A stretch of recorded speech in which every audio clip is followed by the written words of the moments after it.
Hey everybody, David and David here from Payette4.com and Upphone.com, and in this video we're going to talk about T-Mobile expanding their mid-band 5G network and how AT&T and Verizon are responding. Not well. Not well, like a couple of big babies, they're responding.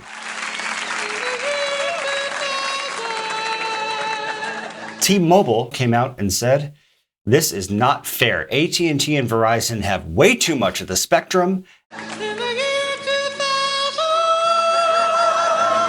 Now, the tables have turned. Yes, T-Mobile is hoarding that mid-band 5G spectrum. And it's only gotten worse lately, yes. Yep, so mid-band is the good balance between range and speed. Low band, lots of range, speeds aren't that much faster.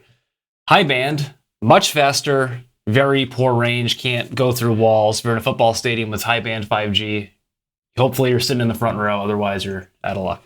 That's not an exaggeration. It's true. So mid-band, as David said, is this Goldilocks zone where it goes far and it's super fast. But it really hasn't been deployed yet by any of these carriers. The FCC is just now starting to auction off mid-band 5G. So all the carriers are getting ready to bid, but AT&T and Verizon are already crying foul because T-Mobile has more than AT&T and Verizon's combined mid-band 5G coverage. And AT&T and Verizon don't like that. Additionally, the FCC has a limit called a screen of 250 megahertz. T-Mobile is already way over that limit. And the reason they have the limit is so that there is enough competition. So one carrier can't gobble it all up.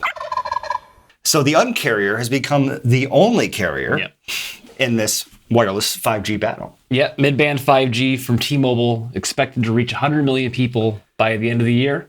That sounds impressive when you look at it. You know, if you get New York City, there's 8 million right there. It's easy to get the first 100 million. It is. More difficult to get the next 100 million, and I don't think they're going to try very hard to get the third 100 million. Yes.